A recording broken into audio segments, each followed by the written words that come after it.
kids are this wonderful example where if it's not your kid, you see them once every 6 months or once every 2 years. What is the common vernacular? What's the thing that everyone says? Oh my God, you've grown so much. The parents don't notice that in the moment because they see them every single day. So it's a slow, gradual thing. But when you look at something and then you look it away for 2 years, and then you look again, what a growth spurt. That growth spurt is happening for everybody with any kind of level of sustained concentration, effort, or equity that they're putting into themselves.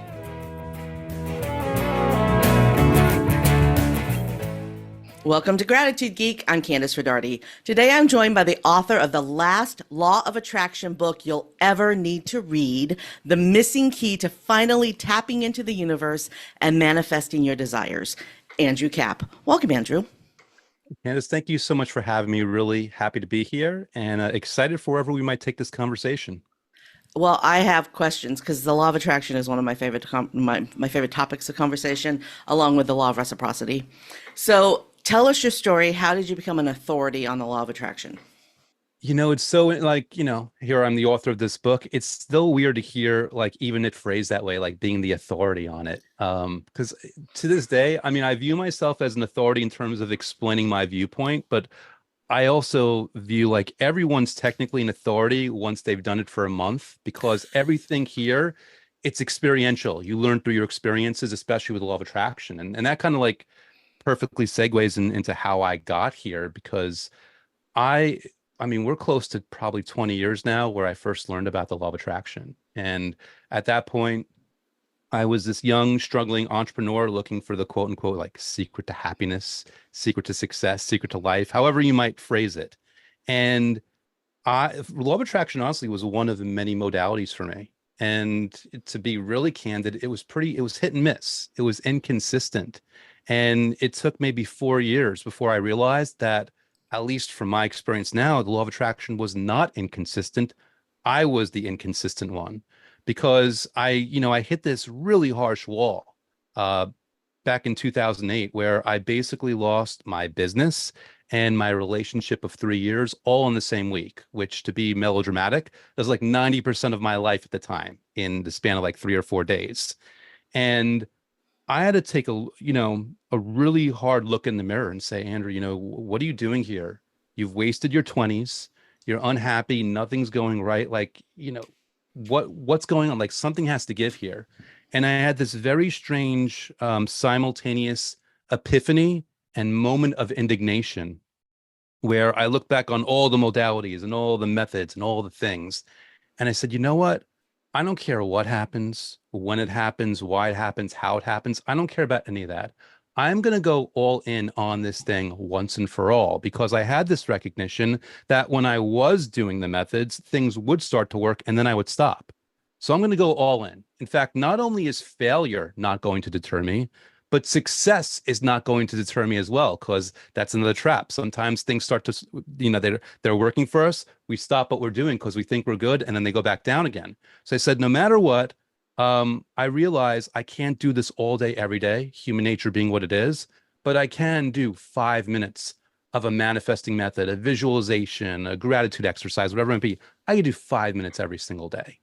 And Candace, it was kind of like a movie because the moment I made that decision and actually stepped into that and was not deterred by failure or success and just did it, that's where these massive shifts happened. And the way I remember the progression of events is like within 2 weeks, I felt way better than anyone with a broken heart had any business feeling.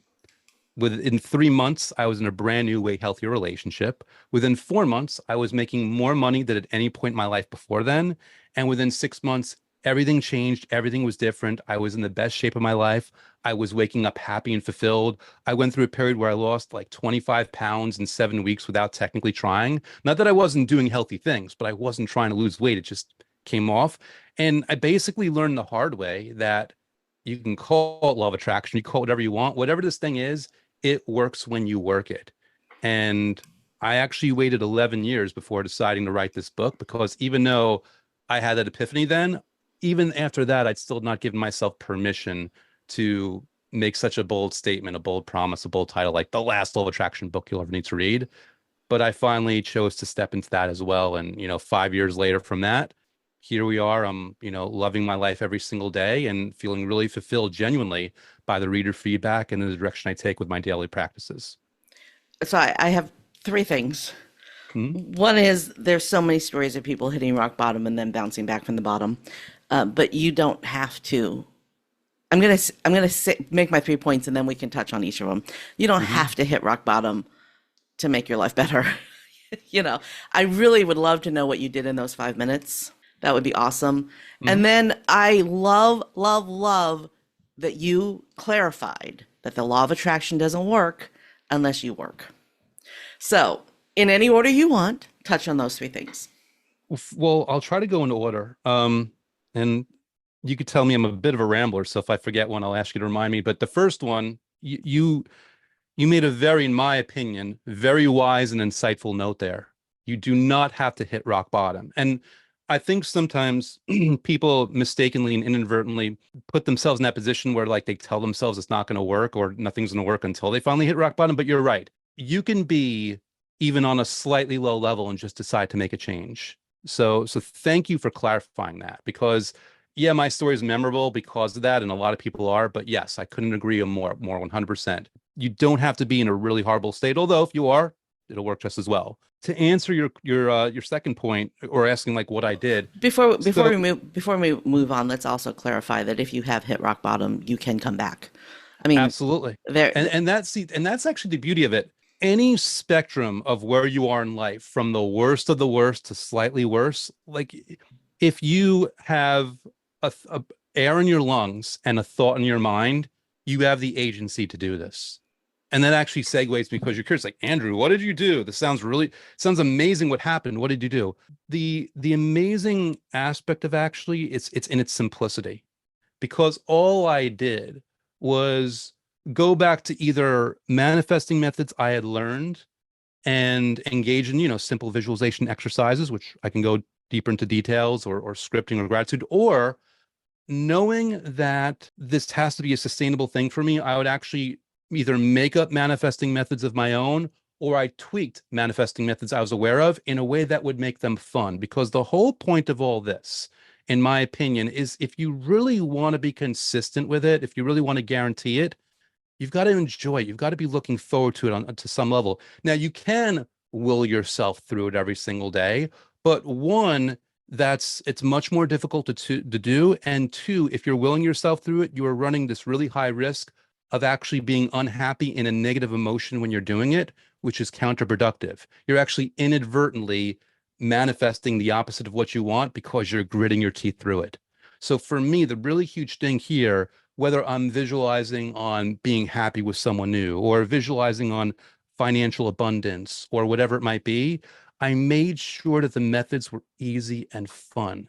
That, and I kept myself, I said, listen, Andrew, if you want to do an hour, that's fine. If you want to do a half hour, that's fine. But Andrew, looking at your past 4 years of this, I know you lose your patience even when you're having fun. Give yourself permission to just do 5 minutes a day because I'm actually working on a new project right now. It'll probably come out in a year and a half. But I did the calculations where the scientists have said or researchers have said that a positive thought or emotion, they measured it with whatever scales they had, is either hundreds or even thousands of times more powerful than the negative thought. And if you do the math of how many seconds or how many minutes you have in a day, and you calculate those 5 minutes in times 1,000 and you compare it to the rest of the day, literally 5 minutes is all you need to balance the scales or more than balance the scales of positive emotion versus negative emotion. And another reason why I can say that it works is because I did it for only 5 minutes and it worked. So I want to assure people, and by the way, it could be 3 minutes, it could be 1 minute, but for me, 5 minutes sound like a really good round number. It gave me time to ease into the moment, ease into the emotion. It gave me the opportunity to kind of soak it in, but it also took that pressure off of like, I don't even have to do 10 minutes of this before going to work or going to a meeting or whatever it might be. So it was the perfect sweet spot for me. And again, that's what it's all about. It's all about making this convenient, accessible, easy, fun, enjoyable. Because if anything else that people were trying to do in order to improve their lives was like that, obviously they would have a much faster path to success. Now, there was a third thing that you had asked. I guess I'd ask you to remind me and clarify on that one, please. The third thing was taking decisive action. However, before we move on to that, Mhm. about a year or a year and a half ago, I had Anthony Paponi. He is a happiness expert. I had him on the show. I've had him on the show a couple times. He's a really great, engaging guest, but he taught me a gratitude practice that I have tweaked. So his Mm. gratitude practice is 1, 2, 3, 4, 5. At 12:34, state 5 things that you're grateful for. Well, 12:35 wasn't working for me with my schedule because I always had clients at 12:30. So I had to adjust that for my own gratitude practice. So the way that I stay mindful every day that I am a grateful person is at 10 o'clock, or I'm sorry, at 10:09, so 10:09, I do eight activities. One of them is I take my pills because I'm a cancer patient, so I have to take my pills, right? And then I state 3 things that happened that day that were awesome, and I just say them out loud. I'm not a journaler, so I just say the groovy things out loud, and then I take 4 deep breaths. So that's 8 activities. Pills, Mm. 3 things I was grateful for, 4 deep breaths, and mindful breaths. Breathe in, hold it, breathe out. Right. That is really doing that, and then there's an alarm on my phone. But that daily practice takes me a couple of minutes, just like your 5-minute thing, but it also centers me and gets me ready for bed, right? And it really, just like you, 5 minutes is all it takes to wake up Yes, and happier. and if I may, Candace, I just want to really highly praise you on what you are teaching people right now in that example, because we'll read a law of attraction book or we'll watch a law of attraction video and we'll get these instructions on doing something. Instructions, by the way, that work and that are valid. But we will often find ourselves trying to follow to the letter when it's inconsistent with our own preferences or lifestyle or our day to day. And what you've perfectly, articulated in your example here is that there's plenty of room for tweaking. There's plenty of room of making something that works for you. I get emails all the time from people after reading my book say, Andrew, I'm on board. This works. Do I do this in the morning or do I do this in the evening? And I tell them, which is better for you? Which is the one where you're going to be more at ease, that you're not going to be rushed, that you're not going to be stressed, that you're going to enjoy it? Because let's pretend, even though it's not true necessarily, let's pretend that the morning is more valuable than the evening.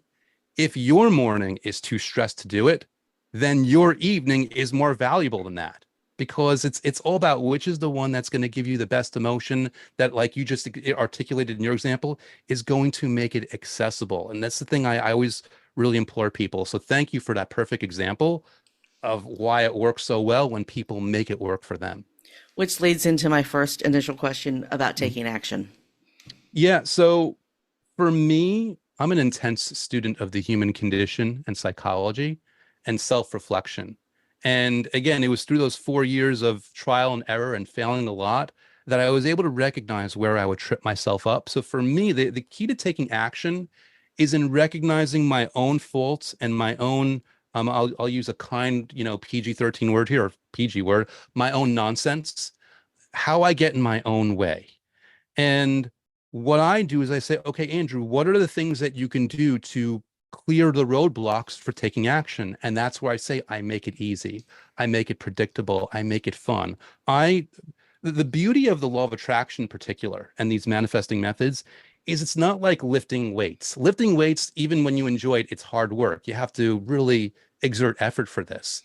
But when you're talking about these visualization exercises or scripting, which I can go into, or just gratitude methods, you don't even have to intensely feel the emotion. You don't even have to put yourself under that pressure. All you have to do is feel just okay. Because when you're not feeling negative and you're feeling even in the slight direction of positive, you are already on the right path, which leaves plenty of room. So the way I took my decisive action of doing these methods is just giving myself permission and making them fun and easily accessible. And then the way I took action on top of that, here's the really cool part. Once I gave myself this opportunity to explore the methods and dive in with just 5 minutes a day, it changed me. It rewired my brain for me so that, filling out a dating profile or going after a job opportunity and taking that physical action, it became a natural, easy result. It's what Abraham Hicks calls inspired action. I was inspired to take that action. It was not like something that I had to grit my teeth to make it happen. I was excited to do it. I was happy to do it. So by clearing the pathway to doing the methods, that cleared the pathway for me to actually step into actually doing things about it on top of it. I want to go back to the scripting, but before you Mhm. move on to scripting, touch a little bit deeper on inspired action. That's one of my favorite phrases, and I use it a lot, but a lot of Mhm. people don't understand what it means. Yeah, so I'll use love as an example just because there's so many possibilities and so many ways of putting that, and it's less cliche than money, although I could talk about money.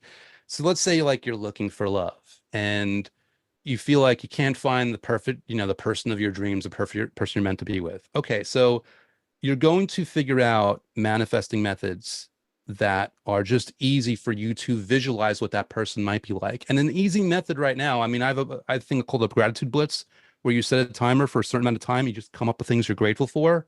In the context of finding that person, set a timer for 5 minutes and think I, of all the I, I qualities that just, you're I grateful just for. love that idea of a gratitude blitz. I Yeah, love just that go on and idea. on and on and on and on. It's funny.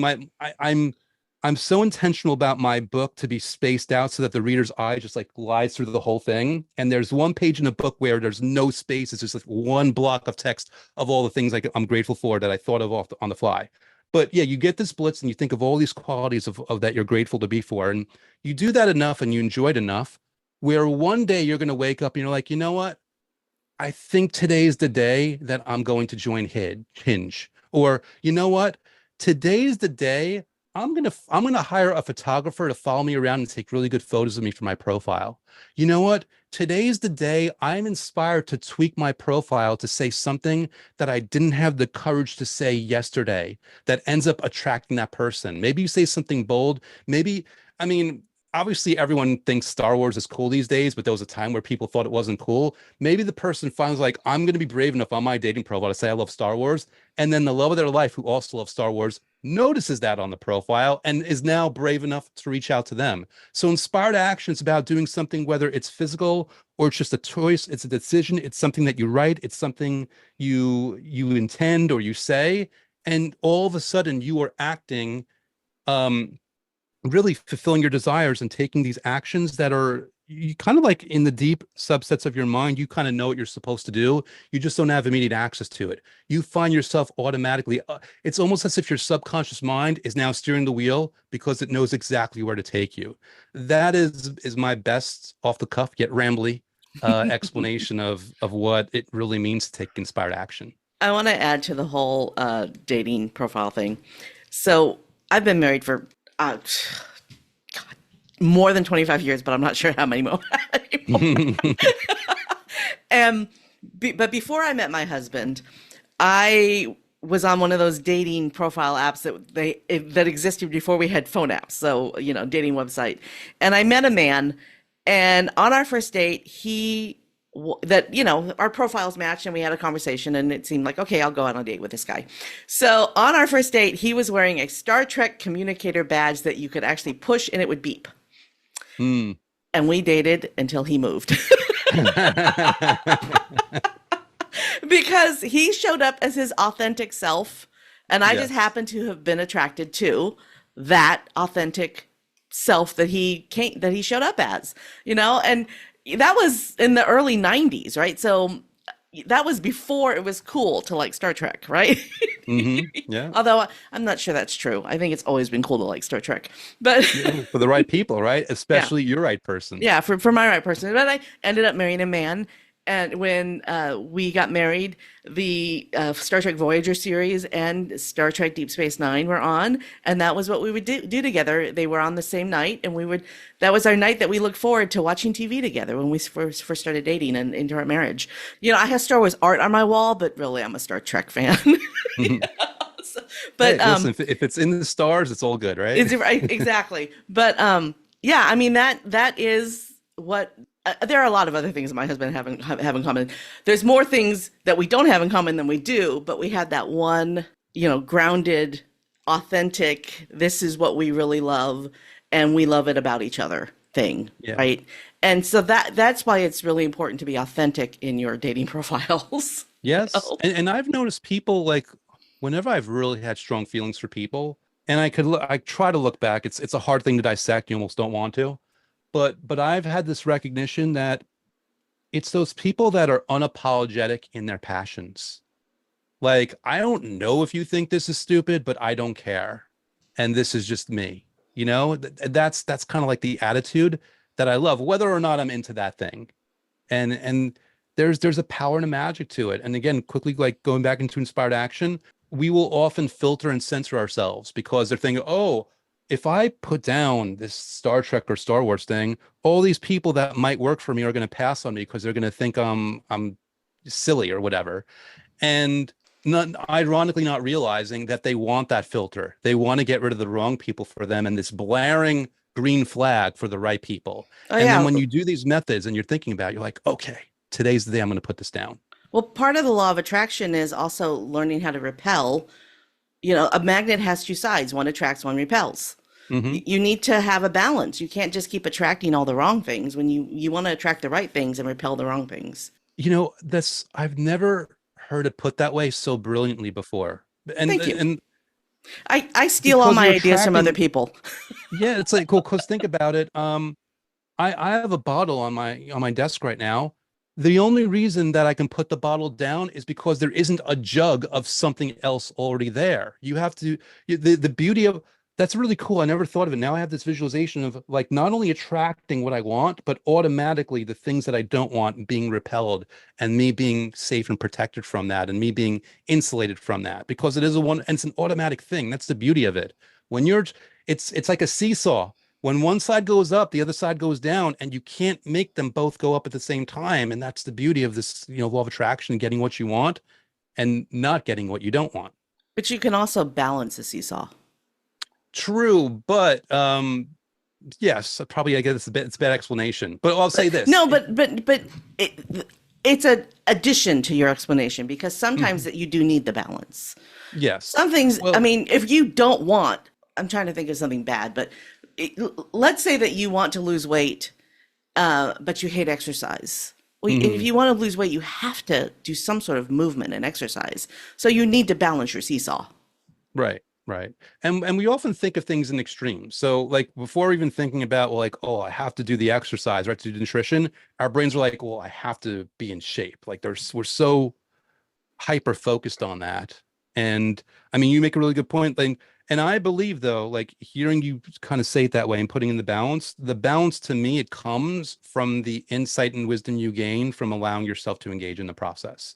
Meaning it's, in my opinion, a lot harder to strike that balance and recognize that balance when you're not first engaging in methods and getting yourself in a vibrational and psychological state where you can invite the result that you actually think you're wishing for. I'm going to pivot just a little bit. This morning, I was listening to a conversation between Simon Sinek and Trevor Noah. Trevor Noah is a comedian. Simon Sinek is one of the greatest minds of our generation. And they were talking about friendship. It was a very interesting, I only got about 15 minutes in the conversation, so I haven't heard the whole thing. But it was a very interesting treatise on how social media has made us lonelier. Mm. And Simon Sinek was talking about this experiment where one mouse was put in a enclosure and he had two bowls of water. One bowl of water was fresh water and the other bowl was spiked with drugs. And eventually the mouse stopped drinking the fresh water and only drank the drug-laced water until he killed himself. And so and I will put I will put the link to this interview in the show notes because it's very fascinating. And I only listened to it once, so I'm probably going to get some of it wrong. So then another researcher came along and said, I think that this research is flawed. I'm going to try another experiment. So he put a whole bunch of mice in an enclosure and gave them things to do. The mice started breeding and having families, but back to the same one bowl of fresh water, one bowl of water that was spiked with drugs. And every mouse drank some of the drugged water. But none of the mice became addicted and died because they had community and friendship.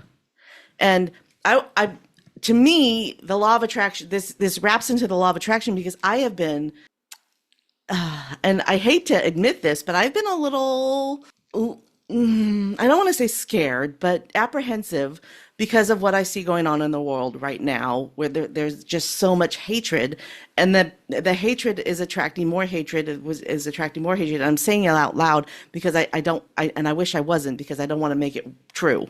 But I think that we could start some sort of global movement where instead of spreading that hatred, we could spread love. Which again, I've only listened to 15 minutes of the conversation between the two of them, but it just it's on my heart right now, so you get to talk to me about it. Do you Yeah. want to add some insight about global attraction? Well, yeah, I'll compare it this way. Remember, like I just gave that example of, one thought is again, I'm not the one that did the measurements. And there's different varying opinions, which is why I say anywhere from hundreds to thousands of times more powerful than negative thought. By that rationale, we've got what, 8 billion people on the planet right now? Doing quick math on my head, just 100,000 people, which is not that hard. I mean, you go on YouTube channels, and how many channels have 100,000 subscribers? A lot more than you might imagine. You know, if 100,000 people in a community meditated every day on positivity for the world, it's like the extra mice in the cage where it's making an impact, because that is way the negativity seems more potent because it's right in front of our face, and because we're seeing it every day, it's more potent in the sense that we're getting more experiences of it. But there is, in my view, in my belief, there is plenty of room for a shift to occur that takes a lot less of a starter fire than we might believe. Because I think part of the problem that we have, where it's like, oh, we can never fix this, is the faulty belief, the illusion that we can't.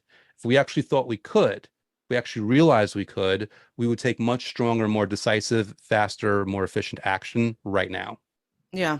And that's the thing. We have to believe that we can be better, that we can Yes. that we can make a better world. I'm not bringing it up in my card catalog in my brain right now, so perhaps wasn't there, and I may be misremembering, so well, again, if it's true, it will be in the show notes. Wasn't there a town or a community that did that? That they took a mind, was it in India? Do you know what I'm talking about? Yeah, well, I've heard a lot of different stories. I do remember vaguely it's a story about a town doing it. I've heard stories about monks doing it, and impacting, like I think maybe like a, was it like a three, it was a very wide radius where they people's health and moods and crime rates went down. There's a story about in Hawaii, though I think it was in Hawaii, where a prison where a doctor did that, and I'm going to mispronounce it and butcher, so I apologize. The Hoponopo or something like that, where it was basically he sat in his office. He was a psychologist that was supposed to, like, help the prisoners reform. He didn't have one conversation with them because everyone else thought they were impossible. He sat in his office all day and he meditated on the idea of, like, I'm sorry, I love you, please forgive me, thank you. Maybe in a different order, but I'm sorry, I love you, please forgive me, thank you. That's all he did. And all of a sudden, these mentally insane patients that were hopeless cases, changes occurred, and there was progress with them. So there were all these different examples that I've peripherally heard of. And I'm one of those people where I kind of almost feel like I'm cheating people by not doing it. I don't memorize exact details. I just hear the stories, I take it in, I have gratitude for it, I move on. And then I end up being on a podcast where I only give like loose details. But I can definitely validate remembering about the town as well. I don't think that this is, I mean, I Googled it because I wanted to clarify or verify. There are two different ways that I'm finding it. And one of them is, I love you, I'm sorry, please forgive me, thank you. And the other one is, I'm sorry, please forgive me, thank you, I love you. And Hmm. that I love you, again, going back to that Simon Sinek and Trevor Noah conversation, the I love you is so important. Simon Sinek also shared a story about a soldier that he is friends with, a military person that he's friends with, and Simon started telling him, "I love you," and eventually the soldier started saying it back, and now their friendship is even deeper, and not in a sexual way. Don't take it in a sexual way, in a male to male friendship way, right? But Hmm. just the words of "I love you," just saying "I love you." It's huge. I had a guest on the show years ago who she would hold up signs on the side of the road that said "I love you" just because she wanted to spread more of that in the world. And I think that's what I mean. I'm again. you get to be the person that I talk to at the time that this is most on my heart. But that's what we need in the world right now. We need more love. There's a Mm, lot of hate out there, and we just need some more love. So, yes. let's pivot again to gratitude. So you have called it an anchor that you can use gratitude to anchor your mindset. Do you want to talk about that? Yeah, well, there's many examples I give, but whenever I get going down that conversation, it's all about finding a really good method that really I'm all about dynamically like sinking your teeth into this in a way that it leaves an impression. It's like one of my favorite methods for my book I like to teach. I call it the time-lapse method. And the reason I love it is because it simultaneously really instills gratitude on a dynamic level from your past, present, and future. And the way the method works is and you can use any number, but I say 15. I write 15 things down that I'm grateful for. Five are from my past, five are from my present, and five are from my future. And what I do is I then jumble up the list so that maybe the first list is a present thing, and then there's a past thing, and then a present, and then the present, and another future. And then one statement at a time, I read through it out loud or in my mind. It doesn't matter, whichever one I want to do. And I just take maybe 20 seconds just to really feel gratitude for that statement. And then I move on to the next one. And the reason I strategically do this, and this is a tweak on an old method that didn't go even near this level of dynamicism, that's a word. Um, the reason I do it this way is because my study and research on the human mind is we don't downshift very easily. But the gratitude that you can feel for past and present things has a certain level of potency and certainty because it exists or existed. You actually experienced it. Therefore, when you read the future things, the same certainty that otherwise would not have existed there, the same level of gratitude and positive emotion is there for the future things as well.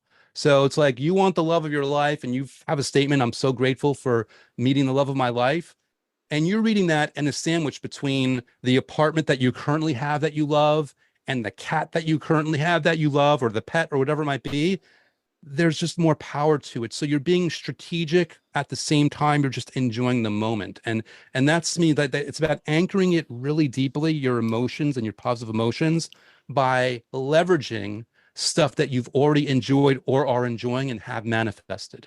I love that because everybody has had these super groovy things happen to them in their lives, and if we forget about them, we don't have anything. I love that these moments that you can anchor to. I have the feeling of the first time your baby is put on your chest after you give birth. I mean, that feeling is enormous because you go from being in pain to feeling this love that you didn't even know you were capable of feeling.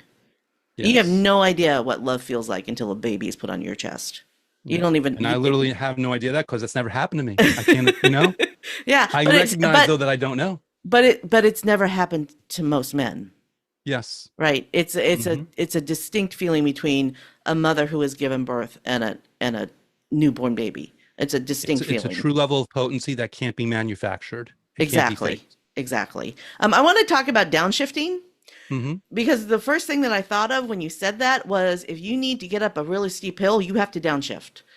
So sometimes downshifting is really important to get where you need to go. In what, I guess, in other words, to better comment on that, what would be an example of you downshifting? We don't drive stick shifts anymore, but Hmm. I learned how to drive with a stick shift. So, if you wanted to get up a steep hill, six degree incline, it's hard. Your car starts to go really slow, and most automatics have trouble doing it. But if you were driving a stick shift and you downshifted, you could get up that hill faster than any of the automatics next to you because you were telling the car what to do.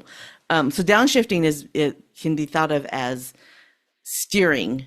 Not steering is the wrong word, but manipulating the route, I guess, manipulating Right. how fast you can go. Let me think. 'And just to clarify, if this helps, when I hear downshifting, because sometimes we hear things in loaded words, in different words, I hear like a state change. Yeah, Is that it a is a fair way of state putting change. it? It is a state change. Okay, so for me, because you're right, sometimes it requires effort or energy to exert your focus. For me, the way I achieve a state change when I need to is to stop and breathe and focus and give myself permission to let it happen without trying to rush it. And sometimes it's the hardest thing to not rush it. It's we are so impatient. we are in such an instant gratification world right now. I was watching a video of Linkin Park. They have a new singer and they're on tour, and I'm watching videos of their performances. Isn't their new And singer a woman? yeah, Yeah. I think her name's Emily Armstrong. So I'm sure that they're. I'm not a fan. I mean, I'm not engaged in Linkin Park. I might know their music, but I don't know that they are the musician that goes with that song. Um, mhm.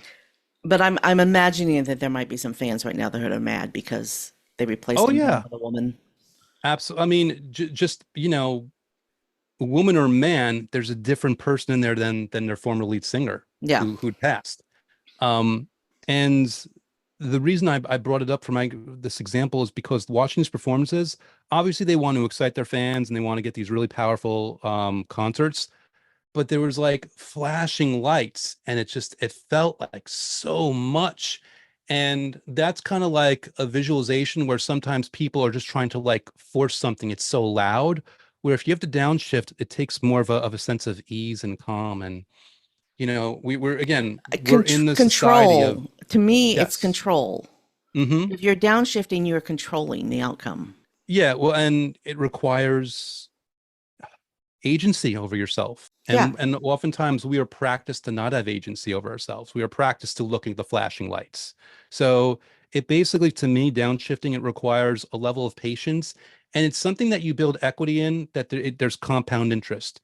Meaning, if you're having trouble today, you start working on today. You don't just do it for today, you do it for the fact that when you keep doing it in a sustained way, a year from now, you're going to wake up and you're going to be like, oh my God, look at the progress I've made. And you brought up the example of a baby being put on your chest for the first time. Kids are this wonderful example where if it's not your kid, you see them once every 6 months or once every 2 years. What is the common vernacular? What's the thing that everyone says? Oh my God, you've grown so much. The parents don't notice that in the moment because they see them every single day. So it's a slow, gradual thing. But when you look at something and then you look it away for 2 years, and then you look again, what a growth spurt.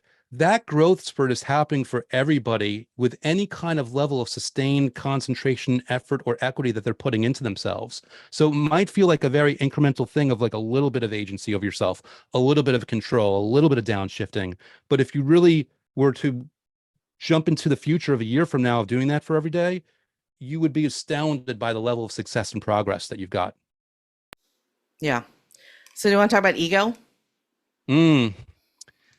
So before you used the term "I love you," and then you said not in a sexual way, and it's very interesting you said that because the reason you clarified that is because the word love is such a loaded word that we're all bringing meaning to. Same with sex, same with God, same with all these different things, right? Yeah. And in Ego. English, and in English, we Mhm. only have that word love. In a lot Yes. of other languages, there are multiple words for this for the different feelings that in English love means. Yes, yes, of course. And the reason I bring that up is ego, technically, on a lesser level, is also a loaded word because I want to clarify that my definition of ego is not necessarily what, a clinically trained psychologist, because I'm not one, would say. So just for I want to give that clarity to people because my version of ego can be different. But the way I view ego is I view it as having three minds. We've got the conscious mind, we've got our subconscious mind, and right in the middle we have the ego. And I say the middle in terms of power and potency because the ego is way stronger than the conscious mind, but fortunately for us, nothing compared to the subconscious. And the reason I say fortunately is because my definition of the ego is it's that part of your mind that has only one interest and one interest only, and that's your survival. And I bring that up because a lot of people, they'll start using law of attraction manifesting methods and things won't go right for them, or they'll find themselves quit. Like they'll find a way to stop from doing what's working for them. And they're like, well, what's going on here? All I want to do is be rich and famous. What's so wrong about that? What they don't realize is their ego. When you say you want to be rich and famous, your ego's like, okay, that's nice and everything. But me being the ego and caring about your survival, I'm worried that if you become rich, all these people are going to come out of the woodwork and try to sue you and just ruin your life. If you become famous, me being your ego, I'm worried about your survival. I'm worried about you getting stalkers. So I'm going to be a good little ego and be very responsible, and I'm going to short circuit your success before you screw us both. And it's very important to have that recognition, because if you understand your ego in a misguided way, is just trying to look out for you, well, then when you find yourself deviating off course, even when things are working, you can say, oh, all right, I see what's happening here. I have an awareness. Now I can do something about it. And that's why making manifesting methods so fun and so enjoyable and so convenient, only 5 minutes, that you then access the subconscious mind, which it's like the ego against the subconscious mind is like a person versus a grizzly bear. They are just not going to win. The subconscious mind is going to power through. And that's where no matter what the ego is scared of, you are going to start taking the actions that you need to be rich or famous or whatever it is that you need in your life or think that you want in your life that's going to be successful and make you more happy and fulfilled. Yeah, and I love that you make it fun because You you have don't to. going back to the inspired action. If that action that you have to take isn't fun, you're not going to want to do it. It's You a know, much steeper hill to climb. no matter how desirable the thing on the other side of that action is. Because what's more desirable to the ego that's more powerful than your conscious mind? Survival. And all it knows right now in this moment, regardless of how miserable you might be, regardless about how bad your money situation or your love situation or even your health situation, regardless of where you are in your life right now that you might not like, all your ego knows right now is you are alive. It does not want to risk the status quo. Maybe working out is in the best interest, but since your ego doesn't have, it has a certain level of calculating ability, but it can't calculate if lifting weights is actually going to help you. Therefore, it fears any change that might happen because it can't predict what it's going to be. Yeah. Yeah. So over your shoulder are Mm. both of your books. Over your shoulders are both of your books. One of them's the Law of Attraction book, and the other one is Just Feel Good. So I'm going to tell you a story. I have never been a Mary Kay consultant. Mary Kay just celebrated their 61st anniversary, the company Mary Kay. 61st, on the 13th of September, they turned 61. That's a long time for a company to be in business. And a Mm. lot of it has to do with the tenacity of Mary Kay Ash. So in the 90s, I watched a PBS documentary. This is back in the day when we didn't have streaming YouTube. It was a documentary on PBS about Mary Kay. It must have been a birthday or something, an anniversary of the company or something, one of those big things back. And again, I've never been a Mary Kay consultant. The idea of selling makeup is not appealing to me, but I thought Mary Kay was a very interesting person, so I wanted to watch this documentary on her. And this is the only part of this documentary, which was probably an hour long. It's the only part that I remember. She walked up to a woman who worked at the corporate office and said, "How are you doing?" And the woman said, "I'm just fine, ma'am." And Mary Kay got closer to her and said, "When somebody asks you how you are feeling, you always say fantastic. Because even if you're not feeling fantastic, saying you are fantastic makes it so." That goes back to feel good. So talk about feeling good.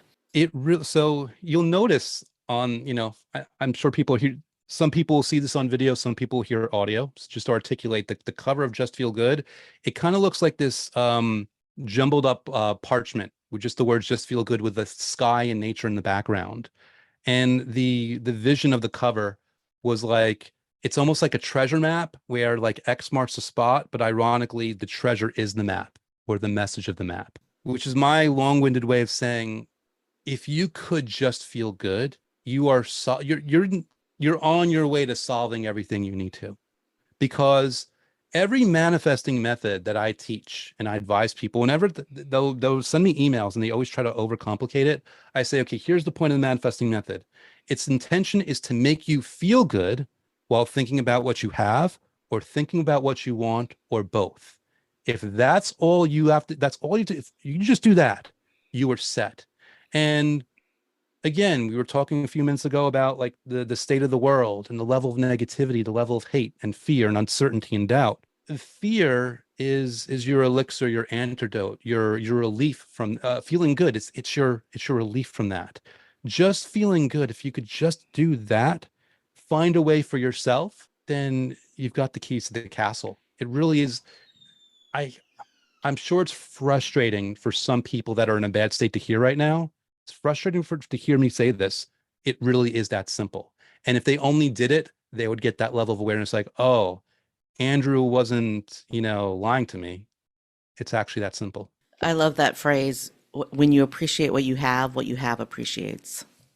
Mm, yes. Yeah, and the word appreciate has two meanings. It's a feeling that you have of gratitude, and it's also it also means growth, How right? cool is that? I think gratitude and growth in one word. You Yeah. know, I it's mean, it's like what a perfect word. It's amazing. And again, I would implore people. And by the way, it's easy, law of attraction author, his life must be perfect or he's pretending it's perfect. No, it's not. Um, and law I've of not been attraction upset. isn't pretending. Right. It's not. If It's you're pretending, you're doing it wrong. exactly. If you're gritting your teeth, you're keeping things away. And you know what? I have not been upset today, but I was upset yesterday, and that's fine. I got over it. I moved on. I made sure the majority of my energy was towards positivity. And for me, it's working. And for anyone that's ever written me and reported back, it's working for them. So again, it's kind of like a science experiment. If you're looking at results, test the hypothesis yourself and see how it goes. That's what I would implore to people. Oh, I love that. So we've already talked about it, but I want to I want to dig into this concept that the law of attraction is not a step by step process. Hmm. So you can think of it. It's funny because you can successfully think of it as a step-by-step process if that allows you to engage in it. But it's more dynamic than that. So it's kind of like, okay, I don't know if this is a perfect example, but if you look at your hand under the right microscope, it's not going to appear solid under the microscope. It's just vibrating energy. So what might look like linear steps to you in a certain way, it's actually just a flow of energy. It's, the instant you kind of put out to the universe, it was already on its way back to you. And it's only a question of, are you putting out conflicting intentions to keep it from completing that process, or are you not? But it really is a smooth dynamic progression because we, again, as human beings, we look at things from a linear level. And again, if that helps us engage in the process, awesome. But when I'm thinking about something that I want, the web of, it's not a straight line of what I want. It's a web reaching out to so many different things. If I want to sell 1 million copies of my book and I'm focusing on that, there's a thread of a web that's reaching out to some person in a different country that they have their own worldwide podcast and they're going to read the book and they're going to want to have me on and expose me to 20,000 more people than I had to have. Another person is just going to read it and recommend it to one friend. Which is the more valuable thing? I actually don't worry about that. I don't care. It's like it's a web extending out. And if people, once people allow themselves to see it in that dynamic way, it adds a fuel to the power of the emotion that they feel, and it makes it more sustainable and easy for them to be consistent, which is where the momentum really comes from anyway. So there are a lot of people listening to this show right now who are micropreneurs who have a book inside of them that they want to write. What's your Mm. advice to them as an author? Well, is it a nonfiction or fiction? Because that brings up in different things. But I would say this: when you're writing a book, it's a really personal thing, and you really get glued to it in a certain level. Like, what's this doing for me? I would implore you to, every step of the way, also ask, like, what are you doing for your reader? If it's a fiction book, what are you doing to enrich their moment and help them escape from whatever is bothering them in the day? And if it's a nonfiction book, if it's teaching them something, are you explaining something in the most useful, potent, simplified, easy to implement, user-friendly way? Like, to me, it's about, like, how is this book going to serve your reader? How is it going to deliver for them? Because when you do that, that's where you write a powerful book that sells a lot of copies, gets 5-star reviews on Amazon, gets positive word of mouth, gets passed around, gets recommendations, gets you on podcasts, and hopefully makes you fulfilled also. The Richest Man in Babylon was written 100 years ago, Mm, possibly. I might be wrong there, but I'm sure that it made more money 20 years ago than it did when it was first released because mm, the audience caught up to the book, right? yes. I'm not sure. I mean, it may have been a bestseller when it was first released, but it became a bestseller in the early 2000s when the law of attraction, when people started to understand the law of attraction again, because the law of attraction is ancient. I mean, it's a concept that's been around for millennia, right? Maybe in different names, but Mhm. They used the law of attraction 150 years ago to create some of the biggest wealth in the in the history of the world in the United States. These barons of the late 1800s, they understood the law of attraction and they used it for their benefit. I don't know if it was good or evil. I mean, you can use your own, what's the word I'm looking for? Your own. You can decide for yourself whether or not you thought they were good or evil, but they knew, they harnessed it, they understood the law of attraction 150 years ago, and then it's like we discovered it again in the early 2000s, right? But it never went away. It never went away. Right. Well, it's the power of the internet, right? Now, it's because the richest man, actually, this brings me to one more point I'm going to make about, people that are writing their book. I highly recommend a cover that can be where you can easily read the title in small print on Amazon, because people be looking at it on an Amazon screen. And also, if you're nonfiction, have a title. Don't worry about a cool sounding title. Worry about a useful sounding title. It's nonfiction. Make sure it sounds useful to the reader. And the reason I bring that up is my belief about The Richest Man in Babylon, why it did so well, is because when the law of attraction kind of took off again in the 2000s and you had the internet, Richest Man in Babylon doesn't really tell you necessarily like what you're getting out of that book. That's true. It's a bad title.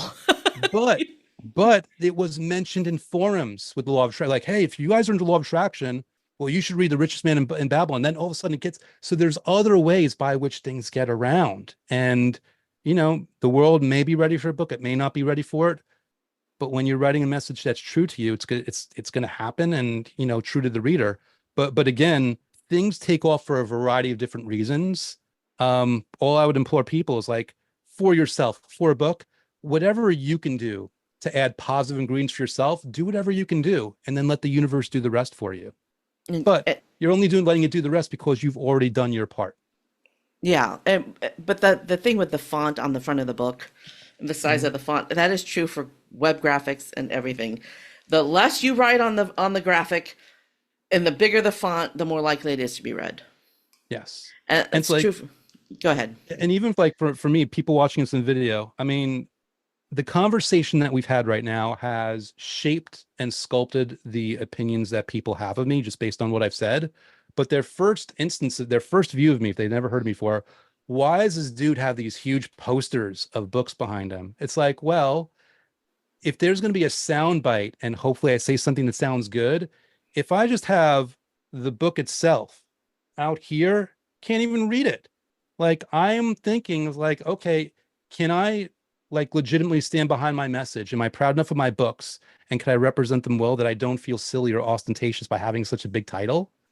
And it's like, even that decision-making process, I realize it's a lot for people until they hear what I say and they're like, oh, Andrew's a lot for people, so it makes perfect sense. But it's all about making an impression in a way that hopefully has some integrity behind it. And again, it's not just an impression on people, it's an impression on the universe. Again, 5 minutes a day, focusing on what makes you feel good while thinking about what you have or what you want or both. That's basically giving the universe your huge 2 poster sized book covers on screen so that it can see very clearly what it is that you want. In online presentation, that's screen presence, right? So you have your stage presence when you're on a stage, and when you're on a Zoom meeting, you have to have your Zoom presence, right? Your screen presence. And there is a plugin for Zoom called Prezi, and it's Prezi Video for Zoom is what it's called. And it is a fantastic tool for putting something next to your face on the screen next to you, just like you have put your books. But the books there behind you, I mean, I wouldn't have talked about Just Feel Good if I hadn't seen it behind you because I was focused on the Law of Attraction book, right? So you have reminded the people looking at you who you are and what you do. You wrote 2 books, and there they are. And by the way, and I mean this, Kandas, you're an absolute pro. I've been on shows though where people will misphrase my book because it's a long title. It's kind of my fault, So I just have it there. Also, it's like a cheat sheet even for a podcast host to read the title and be like, okay, you were one of the first in a long time to include the subtitle in the introduction. I'm like, oh, Kandas is on it. But yet, like, it's a dynamic thing. Like, every decision that we make, and because this is for micropreneurs who are thinking about like the details, I think it's a perfect, I don't know if metaphor or analogy is the right thing. I've always swapped those two. but it's like how you're presenting yourself to prospective clients. Okay, how are you presenting yourself to the universe? How are you presenting yourself to yourself? What is your vision of who you are and your identity? And are you keeping your promise? You know, I was thinking the other day about self-confidence, and self-confidence comes from self-trust, and self-trust comes from keeping promises to yourself.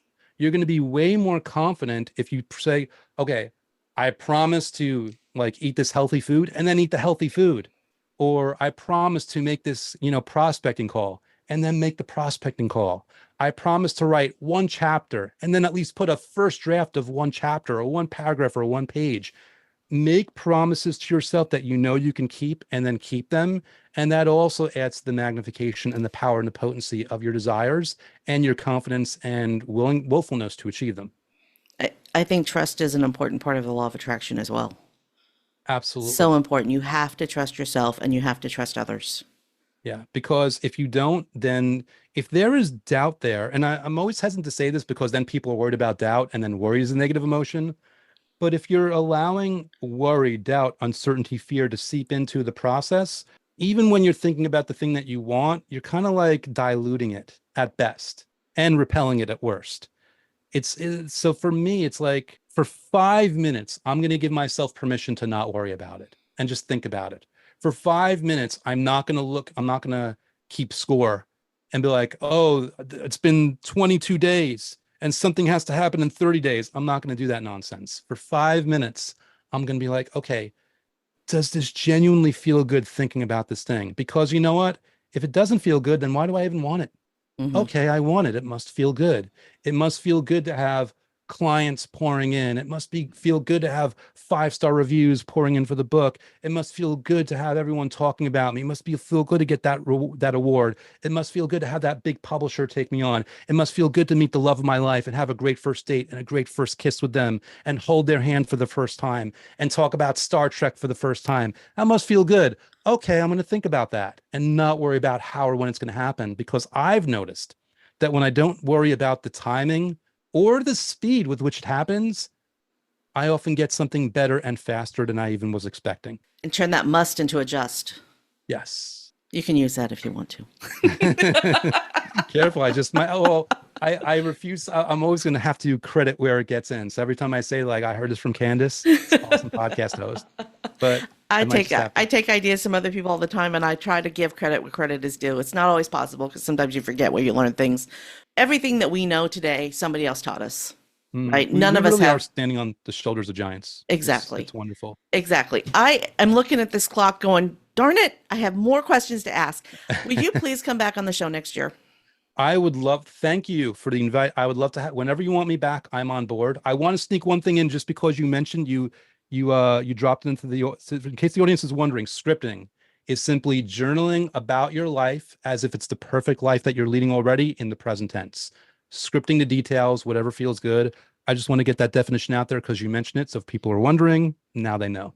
Thank you for coming back to that because we did skip over it. I appreciate it. All right. Unfortunately, we have reached the end of the conversation. This is your moment of gratitude. Andrew Kap, for whom or what are you most grateful? Health, wealth, and happiness. It sounds so easy to say, and it's not one. I'm cheating because I'm doing more than one thing, but I've found that they blend together. When you're healthy, you're happy. When you're happy, it creates room for health. That creates room for wealth. So I'm grateful for the health, wealth, and happiness I've enjoyed, the health, wealth, and happiness I will continue to enjoy, and hopefully the health, wealth, and happiness that everyone listening can continue to facilitate in their lives. Thanks for tuning in to Gratitude Geek, the podcast for grateful micropreneurs building genuine, lasting relationships with clients, colleagues, and community. Our theme music is track 14 by Rev Brock and Soul Lily. To connect with Andrew Kap, head over to the show notes at gratitudegeek.com. This is episode 246. I've been your host, Kandas Rodarte. Stay groovy, my friends. Stay groovy, my friends. I know we can make it easier than